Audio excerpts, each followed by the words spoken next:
What's up guys? Welcome back for another video. I'm Raleigh Moore again. In this video guys, samahan nyo akong ilagay yung strip light na binili ko dito sa kwarto ko. So yun, medyo ipapakita ko sa inyo guys kung saan ko ilalagay yung strip light.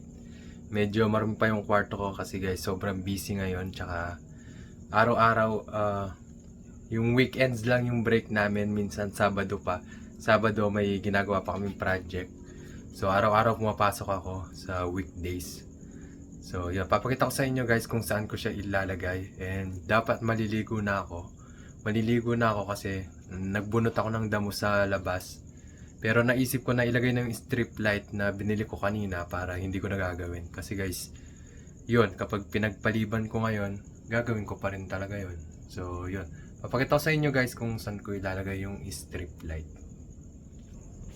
So ito guys, dito ko ilalagay yung strip light guys. Ayan, dito sa taas ng kwarto.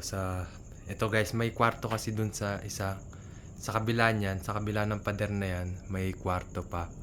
So yun. Pero yung kwarto ko guys, maliit lang. And next time, bibigyan ko kayo ng room tour. So ito pala guys, yung binili kong strip light.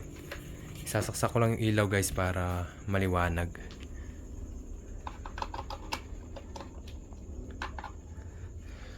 Wait lang guys, naiipit yung naiipit yung wire. So ayan guys, ito yung strip light na nabili ko. Ayan, may remote siya, tapos pwede mo siyang makontrol gamit yung remote. And USB type A siya. Type A, hindi ako sure guys kung type A to. Micro USB. Tapos ito yung adapter niya para ito isasaksak siya dito. So gagamit ako nito guys, yung parang iniipit yung kung saan iniipit yung wire. Ayan. Gagamit ako nito para ilagay siyang ganyan, ilagay siya na ganito. Para ipapasok ko to guys. Ipapasok ko tong strip light. Papakita ko sa inyo kung ano yung itsura nito. Para lang siyang tali guys. Ayan, kung napansin nyo guys, makalat yung lamesa ko dito. May malit lang akong lamesa dito. Next time guys, papakita ko sa inyo yung buong kwarto ko. Kung ano yung itsura. So ito guys yung itsura niya. Para lang siyang tali. Para lang siyang tali pero maliwanag yan. So ito yung umiilaw niya guys. So yun guys, sisimulan ko na. Ito yung martilyo na gagamitin ko para sa mga to. So yun guys, isi-set up ko lang yung camera tapos uumpisahan ko na.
So ayan guys, natapos ko na. Nalagay ko na yung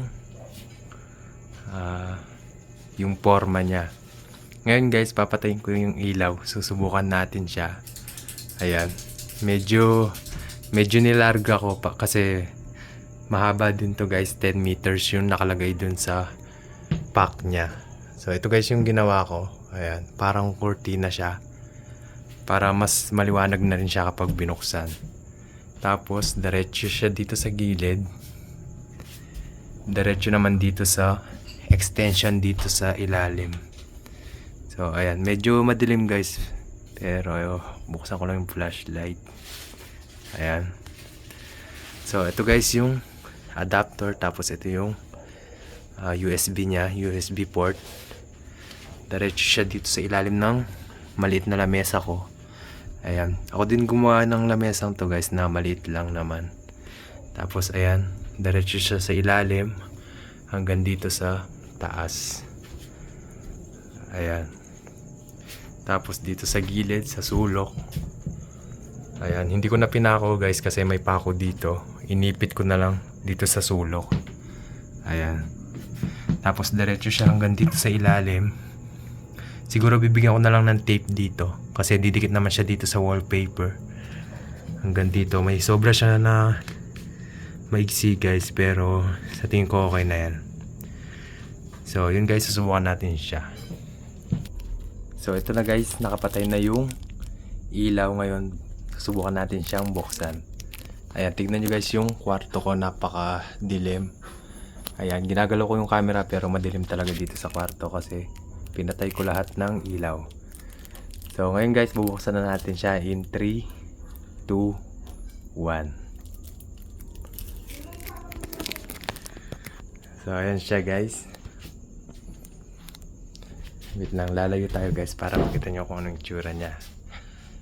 Ayan.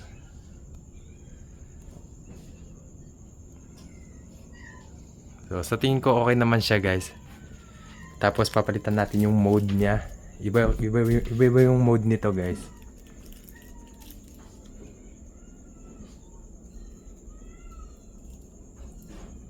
Ayan.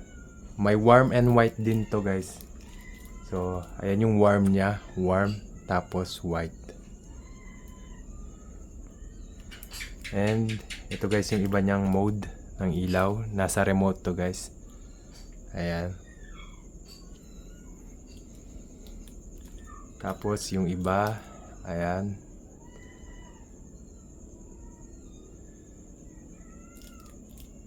Yung isa naman.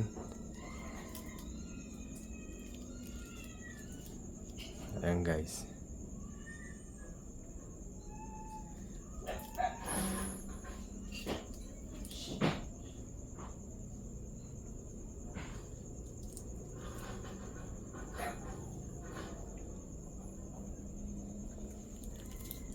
So may auto din to guys. Ayan, yung auto niya. Yung auto na to is yung dahan-dahan magpapalit yung mga ilaw niya.